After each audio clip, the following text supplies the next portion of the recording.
जय श्री कृष्णा। रसपान कीजिए आज की कथा का। उम्मीद है इससे पहले का अध्याय भी आपने जरूर सुना होगा, जिसमें वैशाख मास की अमावस्या के महात्म्य का वर्णन किया गया है। क्यों गृहस्थ जीवन अपनाना और संतानोत्पत्ति करना हिंदू धर्म में इतना आवश्यक है, इसका वर्णन यदि आप सुनना चाहते हो तो इसके पहले का अध्याय जरूर सुनिएगा। आज की कथा में जानिए वैशाख मास की अक्षय तृतीया और द्वादशी की महत्ता, द्वादशी के पुण्यदान से एक कुतिया के उद्धार और वैशाख मास की अंतिम 3 तिथियों की महत्ता के बारे में। श्रुतदेव जी कहते हैं, जो मनुष्य अक्षय तृतीया को सूर्योदय काल में प्रातः स्नान करते हैं और भगवान विष्णु की पूजा करके कथा सुनते हैं, वे मोक्ष के भागी होते हैं। जो उस दिन श्री मधुसूदन की प्रसन्नता के लिए दान करते हैं, उनका वह पुण्य कर्म भगवान की आज्ञा से अक्षय फल देता है। वैशाख मास की पवित्र तिथियों में शुक्ल पक्ष की द्वादशी सभी पाप राशि का विनाश करने वाली है। शुक्ला द्वादशी को योग्य पात्र के लिए जो अन्न दिया जाता है, उसके एक एक दाने में कोटि कोटि ब्राह्मण भोजन का पुण्य होता है। शुक्ल पक्ष की एकादशी तिथि में जो भगवान विष्णु की प्रसन्नता के लिए जागरण करता है, वह जीवन मुक्त होता है। जो वैशाख की द्वादशी तिथि को तुलसी के कोमल दलों से भगवान विष्णु की पूजा करता है, वह पूरे कुल का उद्धार करके बैकुंठ लोक का अधिपति हो जाता है। जो मनुष्य त्रयोदशी तिथि को दूध, घी, शक्कर और मधु, इन 5 द्रव्यों से भगवान विष्णु की प्रसन्नता के लिए उनकी पूजा करता है और जो पंचामृत से भक्तिपूर्वक श्री हरि को स्नान कराता है, वह संपूर्ण कुलों का उद्धार करके भगवान विष्णु के लोक में प्रतिष्ठित होता है। त्रयोदशी तिथि को जो सायंकाल में भगवान शिव की प्रसन्नता के लिए शरबत देता है, वह अपने पुराने पाप को शीघ्र ही त्याग देता है।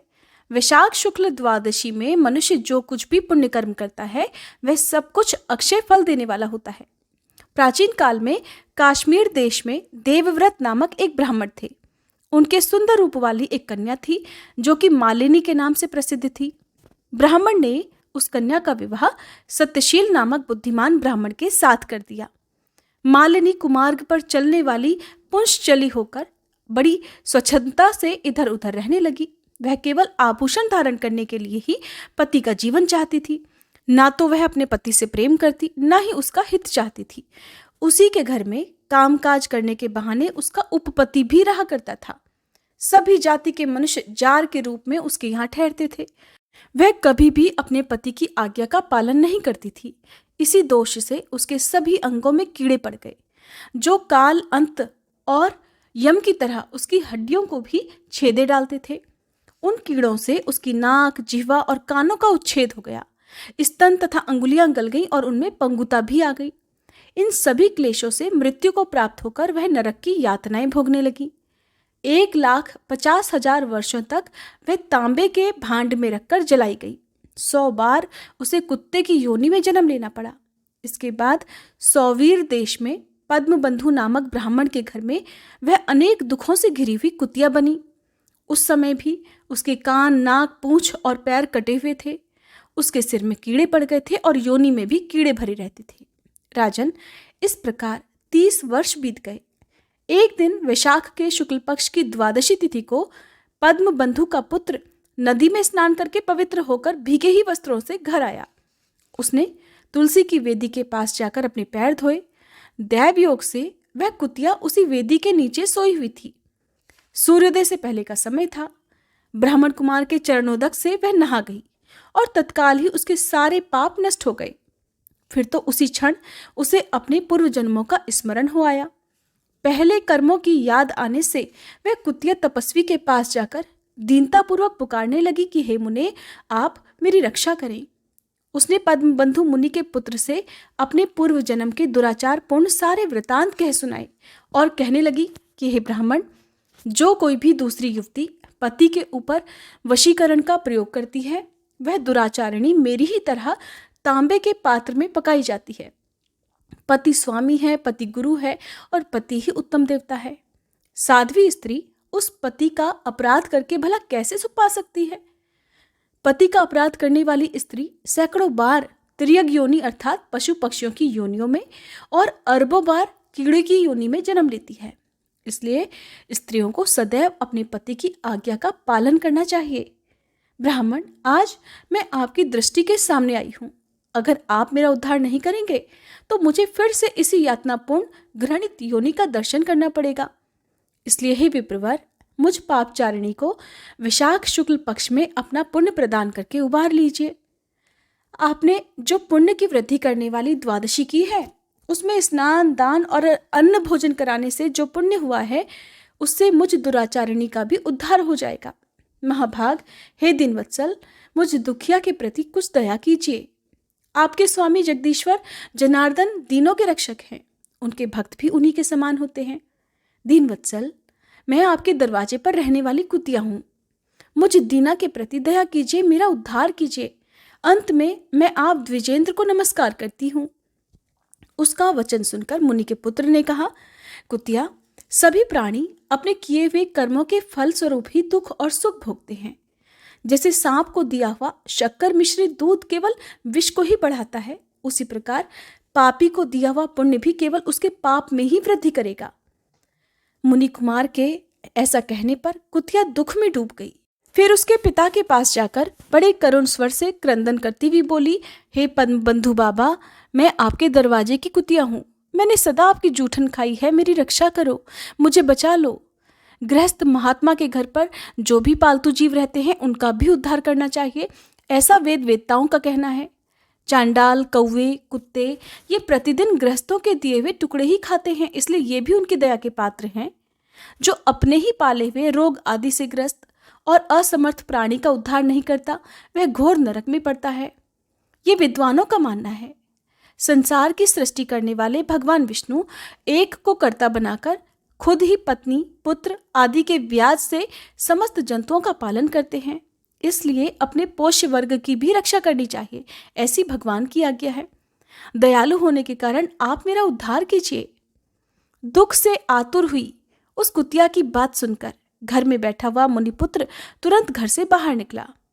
इसी समय दयानिधान पद्म बंधु ने कुतिया से पूछा कि ये सारा क्या वृतांत है। तब पुत्र ने सारा समाचार कह सुनाया। उसे सुनकर पद्म बंधु बोले, बेटा, तुमने कुतिया से ऐसा वचन क्यों कहा? साधु पुरुषों के मुंह से कभी ऐसी बात नहीं निकलती। वत्स, देखो तो, सब लोग दूसरों का उपकार करने के लिए सदा तत्पर रहते हैं। चंद्रमा, सूर्य, वायु, रात्रि, अग्नि, जल, चंदन, वृक्ष और साधु पुरुष सदा ही दूसरों की भलाई में लगे रहते हैं। दैत्यों को महाबली जानकर महर्षि दधीची ने देवताओं का उपकार करने के लिए ही दयापूर्वक उन्हें अपने शरीर की हड्डियां दे दी थी। महाभाग, पूर्व काल में राजा शिवी ने कबूतर के प्राण बचाने के लिए भूखे बाज को अपना शरीर का मांस दे दिया था। पहले इस पृथ्वी पर जीमूत वाहन नामक राजा हुए हैं। उन्होंने एक सांप के प्राण बचाने के लिए महात्मा गरुड़ को अपना जीवन तक समर्पित कर दिया था। इसलिए विद्वान ब्राह्मण को दयालु होना चाहिए। क्या इंद्रदेव शुद्ध स्थान में ही वर्षा करते हैं, अशुद्ध स्थानों में जल नहीं बरसाते? क्या चंद्रमा चांडालों के घर में प्रकाश नहीं करते? इसलिए बार बार प्रार्थना करने वाली इस कुतिया को मैं अपने पुण्यों से उद्धार करूंगा। इस प्रकार अपने पुत्र की मान्यताओं का निराकरण करके परम बुद्धिमान पद्म बंधु ने संकल्प किया कि कुतिया, ले, मैंने द्वादशी का महापुण्य तुझे दे दिया। ब्राह्मण के इतना कहते ही कुतिया ने तुरंत अपने पुराने शरीर का त्याग कर दिया और दिव्य देह धारण कर दिव्य वस्त्र आभूषणों से विभूषित हुई 10 दिशाओं को प्रकाशित करती हुई ब्राह्मण की आज्ञा लेकर स्वर्गलोक को चली गई। वहां महान सुखों का उपभोग करके इस पृथ्वी पर फिर भगवान नर नारायण के अंश से उर्वशी नाम से प्रकट हुई। श्रुतदेव जी कहते हैं, राजन, वैशाख के शुक्ल पक्ष में जो अंतिम 3 त्रयोदशी से लेकर पूर्णिमा तक की तिथियां हैं, वे बड़ी पवित्र और शुभकारक हैं। उनका नाम पुष्करणी है। वे सभी पापों का क्षय करने वाली हैं। जो सभी वैशाख मास में स्नान करने में असमर्थ हो, अगर वह इन 3 तिथियों में भी स्नान कर लें तो वैशाख मास का पूरा फल प्राप्त कर लेता है। पूर्व काल में वैशाख मास की एकादशी तिथि को शुभ अमृत प्रकट हुआ। द्वादशी को भगवान विष्णु ने उसकी रक्षा की। त्रयोदशी को उन श्रीहरि ने देवताओं को सुधापान कराया। चतुर्दशी को देव विरोधी दैत्यों का संहार हुआ और पूर्णिमा के दिन सभी देवताओं को उनका साम्राज्य प्राप्त हो गया। इसलिए देवताओं ने संतुष्ट होकर इन 3 तिथियों को वर दिया कि वैशाख मास की ये अंतिम 3 शुभ तिथियां मनुष्य के सभी पापों का नाश करने वाली तथा उन्हें पुत्र पौत्र आदि फल देने वाली होंगी। जो मनुष्य इस संपूर्ण मास में स्नान न कर सका हो, वह इन 3 तिथियों में स्नान कर लेने पर पूर्ण फल को ही पाता है। वैशाख मास में लौकिक कामनाओं का नियमन करने पर मनुष्य निश्चय ही भगवान विष्णु का सानिध्य प्राप्त कर लेता है। महीने भर नियम निभाने में असमर्थ मनुष्य अगर इन 3 दिन भी कामनाओं का संयम कर सके तो उतने से ही पूर्ण फल को प्राप्त कर भगवान विष्णु के धाम में आनंद का अनुभव करता है। इस प्रकार वरदान देकर देवता अपने धाम को चले गए। अतः पुष्करणी नाम से प्रसिद्ध अंतिम 3 तिथियां पुण्यदायिनी, समस्त पाप राशि का नाश करने वाली तथा पुत्र पौत्र को बढ़ाने वाली हैं। जो वैशाख मास में अंतिम 3 दिन गीता का पाठ करता है उसे प्रतिदिन अश्वमेध यज्ञ का फल प्राप्त होता है। जो इन 3 दिनों तक विष्णु सहस्त्र नाम का पाठ करता है उसके पुण्य फल का वर्णन करने में इस भूलोक तथा स्वर्गलोक में भला कौन समर्थ है। पूर्णिमा को सहस्त्र नामों के द्वारा भगवान मधुसूदन को दूध से स्नान कराकर मनुष्य पापहीन वैकुंठ धाम में जाता है। वैशाख मास में प्रतिदिन भगवत के आधे या चौथाई श्लोक का पाठ करने वाला मनुष्य ब्रह्म भाव को प्राप्त होता है। जो वैशाख मास के अंतिम 3 दिनों में भागवत शास्त्र का श्रवण करता है वह जल से कमल के पत्ते की तरह कभी पापों में लिप्त नहीं होता। इन 3 दिनों के सेवन से कितने ही मनुष्यों ने देवत्व प्राप्त कर लिया, कितने ही सिद्ध हो गए और कितनों ने ही ब्रह्मत्व पा लिया। ब्रह्म ज्ञान से मुक्ति होती है या फिर प्रयाग में मृत्यु होने से या वैशाख मास में नियम पूर्वक प्रातःकाल जल में स्नान करने से ही मोक्ष की प्राप्ति होती है। इसलिए वैशाख मास के अंतिम 3 दिनों में स्नान, दान और भगवान का पूजन आदि अवश्य करना चाहिए। वैशाख मास के उत्तम महात्म्य का पूरा वर्णन रोग शोक से रहित जगदीश्वर भगवान नारायण के सिवा दूसरा कौन कर सकता है। तुम भी वैशाख मास में दान आदि उत्तम कर्म का अनुष्ठान करो, इससे निश्चय ही तुम्हें भोग और मोक्ष की प्राप्ति होगी।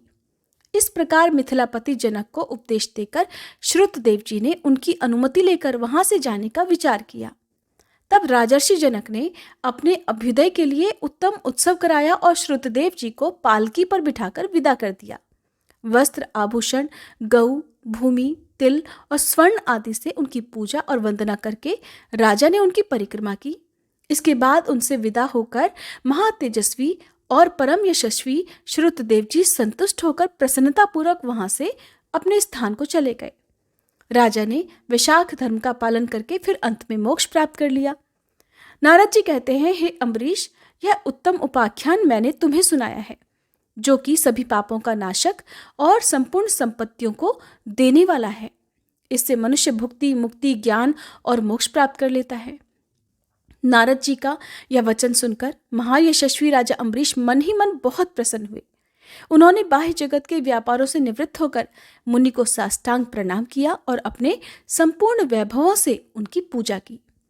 इसके बाद उनसे विदा लेकर देवर्षि नारद जी दूसरे लोक में चले गए, क्योंकि दक्ष प्रजापति के शाप से वे एक स्थान पर नहीं ठहर सकते थे। राजर्षि अम्बरीश भी नारद जी के बताए हुए सब धर्मों का अनुष्ठान करके निर्गुण परब्रह्म परमात्मा में विलीन हो गए। जो भी इस पापनाशक और पुण्यवर्धक उपाख्यान को सुनता अथवा पढ़ता है वह भी परम गति को प्राप्त होता है। जय श्री कृष्णा। आज की कथा समाप्त हुई। उम्मीद है ये वीडियो आपको पसंद आई होगी। अच्छी लगी हो तो लाइक कीजिएगा। इसके आगे का वृत्तांत जानने के लिए कृपया आप अगले अध्याय को जरूर सुनिएगा।